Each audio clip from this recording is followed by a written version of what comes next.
Welcome, Nancy Hassel, to the Pet Marketing Mastermind podcast. Please tell everyone about yourself and American Pet Professionals. Hi, Joe. Thanks so much for having me today. I'm so excited to be on your new podcast. Congratulations on the podcast. So I am the president and founder of American Pet Professionals, which is a business networking, educational, and multimedia organization for the pet industry. And a lot of people are like, what does that mean? So I started in 2009 hosting networking events in person, bringing together pet professionals from all areas of the pet industry, because I wanted an organization that didn't just niche down to like pet products or dog training or veterinary, but something that encompassed everybody, because we all kind of need to learn the overarching things when it comes to business, when it comes to know-how, what's trending in the industry. So since 2009, I've hosted over 150 in-person networking events, trade shows, all kinds of pet events for pet professionals and pet parents. And we have education as one of the biggest factors of what we do. And then, of course, bringing people together, community, making people, introducing people together, teaching people what's going on. We do so much here at American Pet Professionals and have a lot of fun in the pet industry. That is fantastic. And pet people are certainly a different type of professional. And we're all kind of speaking to a pet owner as our core audience. So whether you're a daycare owner, you have a pet product you're wanting to sell, or a veterinarian, your end consumer are kind of all the same. Yeah. Since you've been running American Pet Professionals since 2009, what was your first marketing strategy role? Was that your first one? Was there one right before that? So I worked in public relations since 2006. And I worked for a small boutique PR firm in the hospitality area. So I basically got my PR degree in that job and learned all about, public relations. And I always had that marketing edge because I also worked in TV and did a lot of things as a TV producer. But I would say the first role would really be promoting stuff before American Pet Professionals. I used to teach a responsible dog ownership class. And so getting that press release out, doing all the marketing for that and getting people to come to the class. So this was back in 2008. So before the social media that we have today. So it was a lot of, paper flyers, in person, handing out information about the event, online stuff on Facebook and Twitter, believe it or not. And, just all of the promoting it to the media and getting media to write about it. Certainly a master's degree from a PR perspective. What, if any, is the difference in marketing to pet owners, or maybe from the PR side that you've seen this? Is there a difference in, maybe I'm coming from a marketing background that's not the pet industry. What is that difference in marketing to a pet owner, whether you're a pet product or a pet professional, and marketing to other consumers?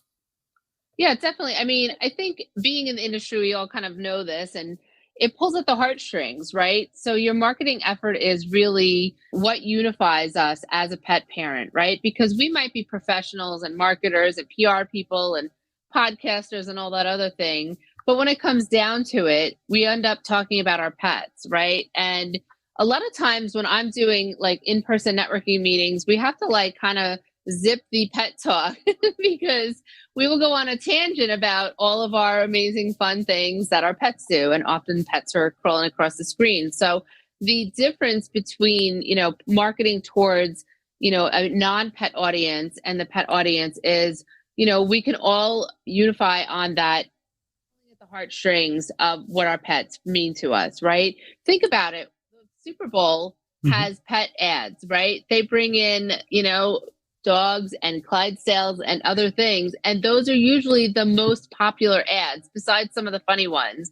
But those are usually the most popular ads during the Super Bowl because of the pets. And everybody that is a pet lover and a pet owner can totally relate to that, whether it's a funny ad, a silly ad, a happy ad, or a sad ad. We can all, you feel your body going closer to the TV screen or phone, however you're watching it, going, oh, look at that. And you want to share that. versus marketing items towards a non-pet parent. I kind of feel bad for non-pet parent items. It might not be as exciting to market to them or as potentially easy to market to them. For sure. I think as any pet owner can tell you, we have an emotional connection to Yes. our pets. They are critical in our life, whether you had a dog growing up or a cat is your best friend when you go home. There's this emotional connection. And as marketers, being able to tap into that, to have them take action, buy the product, book the service is an important part of that conversation, or walk them through a difficult time in their life. There's just a different angle when talking to a pet parent, because they're also in a caregiver role as well. Yep. They're taking care of somebody else, and so they want to do right by that dog. So I love that perspective as well. Like, we feel bad for you non-pet folks. Come on down. The pool is big enough. Come on in. If you're listening. Joe, think about it, right? The companies that we've seen at all the trade shows over the years, you've been going to the trade shows for a long time now, right? That were never in the pet industry, that were never part of, like, you couldn't even go into the store with your dog. Now they're all in the pet industry. Now they're marketing towards pet parents for either their pet product that they have, the clothing that they have, right? Some of it's high end, and you're like, what? Now they're in the pet industry too. So they get not just where the monetary value is, of course, but also it's easier to market towards those pet parents with an item that might be like a luxurious item that you wouldn't think to buy for yourself, but the pet parent be like, oh, I might want to get that for my dog, even though it's ridiculously expensive, It is true. I do love the high-end hotels that are starting to market to pet parents. I know some people in that space, so it's like fantastic, but you'll see like the dog welcome package and these hours and like services that no, you can't bring your dog to like bring them here. And the competition we're seeing there is fantastic. Yep, absolutely. Agreed. I love it. Awesome. And so as a professional with American Pet Professionals, a marketing professional, when a dog owner or dog professional sees a campaign from American Pet Professionals, what is your primary goal? They see a LinkedIn post, they listen to a podcast, they get an email. What are your sitting in that marketing role? And maybe each of them have a different one. So what are your primary goals that you have when you're sending out or creating a marketing campaign? Yeah, so our audience that we primarily go to, we're B2B, right? So we are always focused on how we're going to bring value to a pet business owner, how they can increase their bottom line, grow their business, be educated on what's going on, right? So a lot of our marketing is towards that. Maybe it's something that's coming up. Like last year, we were talking about AI back in November of 2022, a year and a half ago almost now, right? And I jumped in on AI and we hosted a webinar, like how to talk about AI and use AI for your pet business ethically, right? And that was in January of 2023. So it was geared towards pet professionals. But I will say with that caveat, our audience is also about 40% pet parents. It used to be skewed the other way, and now it's more pet business owners.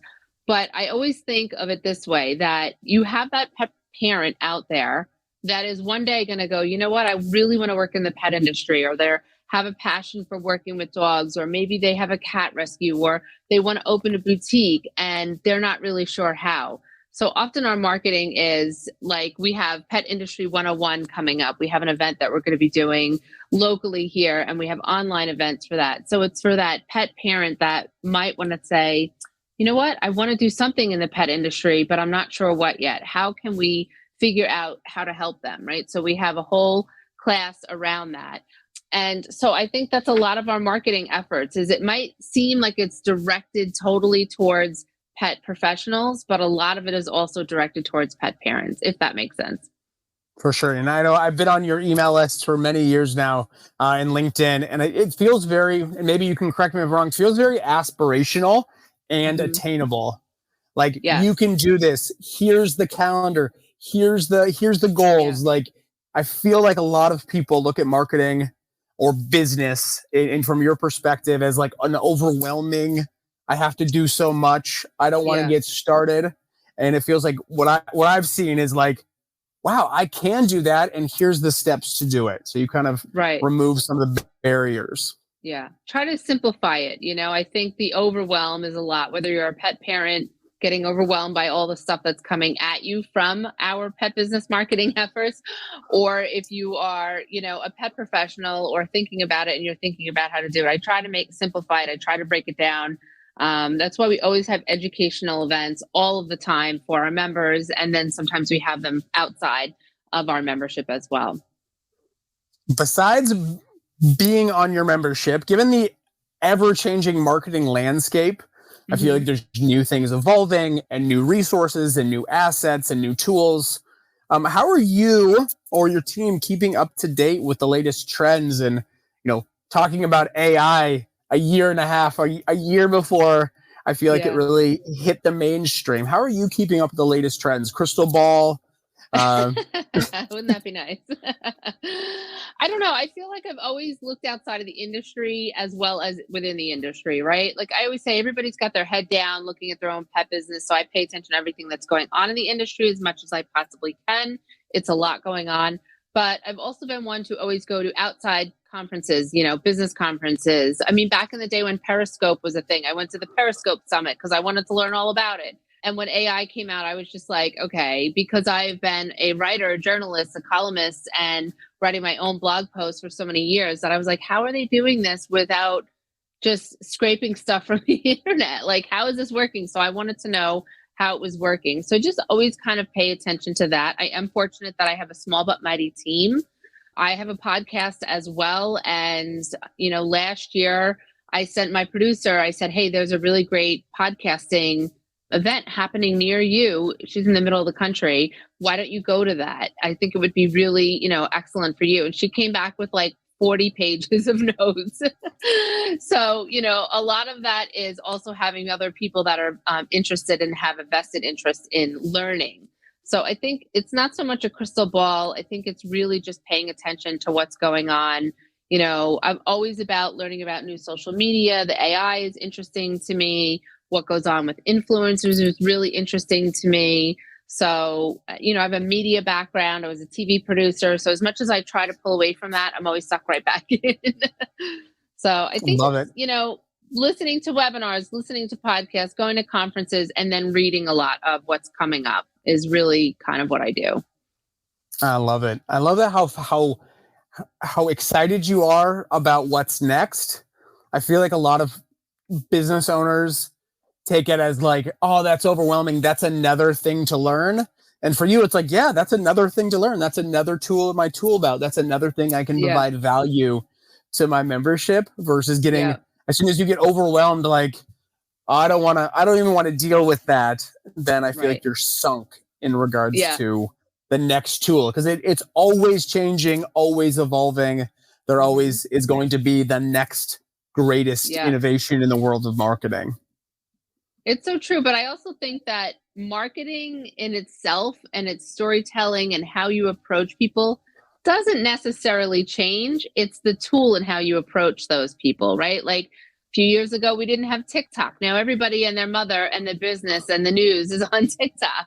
Whereas 2 years ago, they're like, we're going to ban it, which was, hilarious to watch, right? I was like, really? You're going to do that? Meanwhile, everybody's jumping over to it. And like you said, there'll be the next thing. Something else is brewing. Somebody else is going to come out with something. I think it can be overwhelming, but you also have to figure out, what of those marketing tools might really work for your business. We've heard the term of people blowing up on TikTok. We've seen some tremendous growth with pet professionals on TikTok, whereas when it first came out, there really wasn't that big of a pet professional presence on there. Now there's so many people doing amazing jobs on there, whether they have a pet retail store, whether they're talking about nutrition or dog training or whatever. So, I think it's a tool that, you can't kind of shy away from. And I know, there's certain tools that, listen, I didn't get involved in. I never went on Snap. What is it? I don't even know what it's called. Snapchat. Yeah. Yeah. That was not for me. I was like, I'm not doing it. So there are some things that I'm like, no, but I also think when something comes out, I get excited because I'm like, oh, I know who that's going to be really good for, that needs to know about that or needs to put themselves on that platform or try that. And so if I can learn about it and be like, understand like who it's going to be good for, and then there'll be people be like, nope, they're never going to do that. So, it is what it is. But that's probably why I get excited about it. I think it's fun too. Like how cool of a time we live in to have all these marketing things accessible to us, right? And be able to find that audience and build that community, whether it's TikTok or YouTube or whatever platform you're going to use, or LinkedIn. I love LinkedIn for business sides.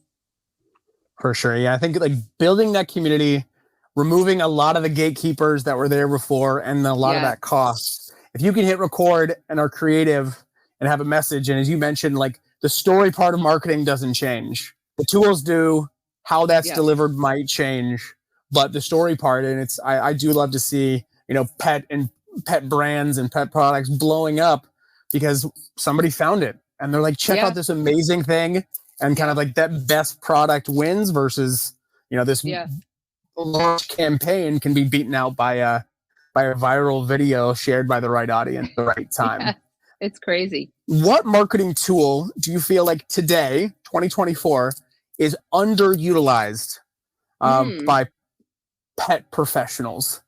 Ooh, I'm going to go always back to what I always say, email marketing. I know. People are like, what? No email. I don't want to email. I don't want to get an email. I don't want to create an email. I think you are losing out big time. So for context, I've been sending out our pet events newsletter every single week since November of 2008. So probably 6 or 7 years ago, we went dark, which is old TV terms, for the last 2 weeks of the year. And so for 50 weeks a year, we have a pet events newsletter that has all the information that I know you were saying you get every week, right? And that has grown my business. I have literally traveled the country and been at conferences and been at events because of that newsletter. We have, gained people joining our membership because of the newsletter. Now, not to say they don't see it on all of our other marketing efforts, whether we're posting on social, sending out a press release. But I just think that if you aren't collecting email addresses, if you're building that community, people still want to hear from you, right? So give them a reason to opt in, even if it is a once a month email. I still see so many pet businesses that do not have an email, or they'll say to me, well, I've collected like 8,000 emails, but we never sent out an email. And I'm like, So I think 2024, that's still a thing, right? I don't think that's ever going to go away. I think, influencer marketing could be something good if you are the influencer. I think working with influencers can be tricky. I think it's always been a little tricky. If somebody that understands your brand, your product, and is going to be like, it's their favorite product, and they are going to talk about it if they're not getting paid for it. You know what I mean? Because sometimes you'll see an influencer out there talking about a product and they really don't have the wherewithal to really talk about it, to be polite. So yeah, I think email marketing is a huge thing. Podcasts are growing like crazy, right? I think if you're thinking about reaching an audience, have something that you want to say, I think podcasting can be a fantastic tool to add to your pet business. Again, weekly is best, but if you can do once a month, get that message out there. Think about the FAQs that people are always asking you. How do I get my dog to not? How do I do this to not? Think about that. And that's like some of the easiest things that you can, bring to light in an email and a podcast. So I think there's a lot of tools that you can really utilize and grow your business. I absolutely agree. I know for my pet clients, I'm like, awesome. What is your drip campaigns on emails? Those emails that are sending. Once they get on the list, I'm like, oh no, we send like one generic one once a month. And I was like, okay, maybe not, but I think people underutilize, 100% the email. And I absolutely agree with the influencer side as well. If the influencer's willing to like cash your check, but don't actually like your product, save your money. Because it's going to be a dime a dozen, and it'll be 20, 16 hours it'll be live and then done. There's no evergreen. It just kind of dies on the vine. So absolutely agree on that. Yeah. Thank you. That's a fantastic two things to like, and there's so many things out there, but if you're not focusing on the basics, then you can get caught up with like all these really exciting new things, but not utilizing what actually moves the business forward as well. And I think for email, like the number of marketing touch points you can get, you probably reached, 30, 40 times a month or times a year, you reach your core audience for a very low cost per, especially if you went on social and boosted a post or somewhere else, like you're going to reach them for a very low time impression that way. So yeah, absolutely love that. What are your company marketing objectives for the next 6 months? 2024 is upon us. What are something that you're excited about or looking forward to or wanting to accomplish in the next 6 months in your American Pet Professionals marketing campaign? yeah. So I have actually my whiteboard of events for the next 6 months, because we're finally getting back to more and more in-person events, which is exciting because, as we know, with the pandemic and all the things that have been going on. We do a lot internally for our members. We host 4 different events a month, which is a lot, but it's we have all kinds of things happening with that. So, but for our marketing goals for the next 6 months, we're going to be promoting that we're turning 15. We'll be having an open membership at some point in the next couple of months where people want to join our organization. And then we have some fun, cool, like first never done before events that'll be happening local where I live, and then some other events coming up. So our marketing will really be focused on, what's coming up, what the possibilities are for people to get involved with our organization, and how you can attend an event. So that is some of the things that I'm really excited about. I'd love your thought, and this wasn't on our pre-scheduled questions. I'd love your thought on the value of in-person events versus not, given the fact that we went, a year and a half pandemic without them. And business continued moving forward. What are your thoughts on the value of attending an in-person event, hosting an in-person event for your brand? I think they're very valuable. I will say that we were hosting Zoom networking events 2-3 years prior to the pandemic because we have members all over the country. So it was kind of funny when the whole Zoom thing happened. I'm like, yeah, we've been doing that for like 3 years. But then it was like tenfold. We were hosting them weekly for like 6 months because people were freaking out. But listen, there's nothing really that can beat an in-person event, right? It's not possible to get to every event. We promote I'm compiling, I can't even speak, have been compiling a pet industry calendar every year since 2013. So 2024 is our 11th year of hosting or producing that. Anyway, and when we started, there was about 30 industry events. Now there's nearly 100 industry events, and that's mainly B2B. That's not even like your pet expo or your, natural pet health expo, whatever. So I think the value of going to an in-person event, like Joe, you and I met at an in-person event, right? Like that's where we met, was in person. I think, a lot of people will use the excuse, I can't afford it, I don't have time, I don't have the staff. Even if you can go for a day, right? If you can get to one of the trade shows for a day, if it's near you. Events are all over the country. There's usually something near you that you can go to. And I think just meeting people in person, a lot of times when I meet somebody in person, we'll be chit-chatting at the event and they'll tell me something that they do. And I'll be like, what? I didn't know you did that. I didn't know that was part of your service. I didn't know that. And I think that, going to like a trade show and seeing and touching and feeling the products and really getting to know the people that have created the products and learn their story, it'll keep that excitement alive for your pet business. Especially if you're selling products or you're learning about new techniques and stuff like that. I just really think that in person is very valuable.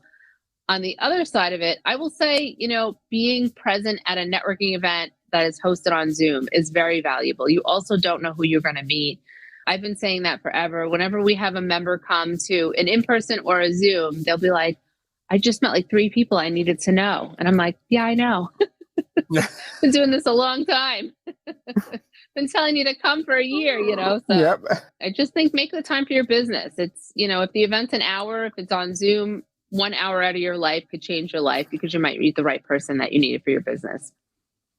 For sure. Yeah, working on the business versus in the business. And I absolutely agree. Some of my best connections from a business side and marketing side have been in person. And even though we maybe were casual on LinkedIn, there is something of value of like sitting around a table or sitting in the hallway or, outside of a concert that I think connects and bonds people a little more than like, a couple of random LinkedIn comments or even a phone call.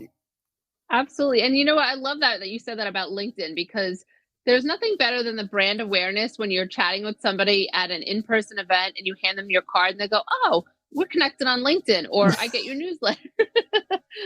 and it just adds value to that, where you can go then on LinkedIn and say, hey, it was so great to see you at that pet distributor show or whatever, wherever you were.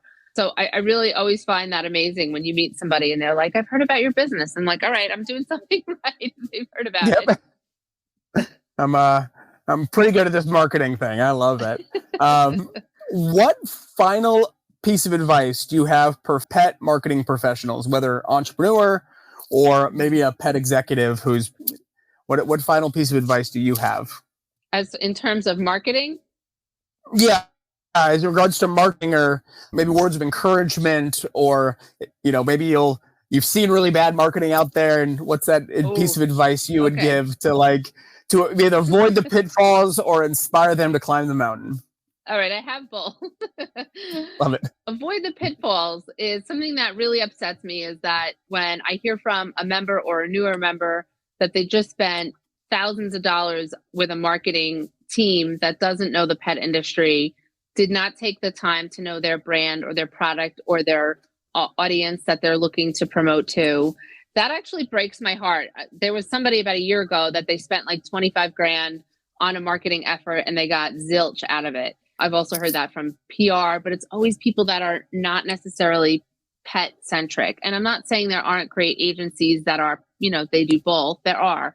But I think do your due diligence, do your research, ask questions, ask them a ton of questions. If you're hiring an agency or somebody to do your marketing for you, you want to get proof of work, right? You want them to knock your socks off with all of the amazing things. Get references so you can talk to the people that actually hired them to do the work and that they did a good job. And then keep asking those questions. And if you feel some red flags popping up, they're probably not the agency or the person for you. So that would be my pitfalls, because I never want to hear people get scared then to go and hire somebody else that really knows what they're doing from marketing, like yourself, Joe. You've been in this industry for a long time now, right? You know what you're doing. You've worked with some amazing people. And so when people get burned, they get scared to then go hire a different person. So if you're thinking I want to hire marketing, I need help with this, really do your due diligence in that research. I can't stress it enough, because you don't want to waste money and you don't want to get burned and then be scared to hire somebody else that really knows what they're doing. And ask your peers and colleagues in the industry, hey, who did you use for this? You'll get a lot of really good advice that way as well. As far as advice for highlighting and doing your own marketing, I would say, we've kind of talked about it before, is try not to get overwhelmed with trying to do everything at once, right? Set a schedule for yourself. If you don't have the budget to hire somebody to do your social media, set time for yourself where you can map out a couple of months of your social media, do it one day, schedule it, and have it be done. If you know you have an event coming up, if you know you have stuff that you're going to be selling coming up or a sale, just try to tie that in together and try not to overwhelm yourself on it. I know it can seem super overwhelming. And a lot of people, like you were saying before, they were like, no, I don't want to do that. I don't have time, all of that. It's just going to help your business if you just take that time one day every couple of months and really, key in on that and be able to do it, and just try not to overwhelm yourself on it, because you can talk yourself out of it real quick. 100%. Yeah. There's a lot going on. And sometimes you'll get, oh my gosh, if I have to do everything and it all has to work, you don't do anything. Yeah. And then exactly. that's a difficult place to be. And 100% agree with those pitfalls, because I've worked with clients post those interactions. Oh, and they're so hard. Yeah. My biggest one is, if anyone promises you to go viral, run away. Right. Run as far and as fast as possible. Yes. We have a proven formula. Okay, there's some success and metrics and but not, I will guarantee virability, because right. Or we're going to guarantee you to be on, Good Morning America, the Today Show. Run. Yep. Yeah. Too big of promises. Run away. Run very fast. Well, this has been an absolute pleasure, Nancy. Thank you so much for what you do for the pet industry with American Pet Professionals, for our personal friendship. I always enjoy jumping on the call with you and learning from you, and hopefully I'm able to reciprocate that as well. Yeah. Tell the audience where they can find more about American Pet Professionals and yourself. Sure. Well, first of all, right back at you. And thank you so much for having me on your podcast. You can go to AmericanPetProfessionals.com to find us on the interwebs. I'm also on LinkedIn under Nancy Hassel, and we are at American Pet Pros on Instagram. So if you want to connect with us there as well. Excellent. Well, thank you again, Nancy, for everything. Please follow them, get on their email list. Super high value all across the board from everything that they do. So very excited for you to be the guest on the show. Thank you guys so much. Make sure you subscribe to the podcast, and we'll see you guys in the next episode. Thanks, Joe. Very welcome. Are you a pet entrepreneur and or pet marketing professional? Do you want a place where you can gain innovative marketing strategies, receive actionable advice, keep up with the latest trends, and thrive in today's market? Welcome to the Pet Marketing Mastermind. All guests are proven and successful marketers in the pet industry.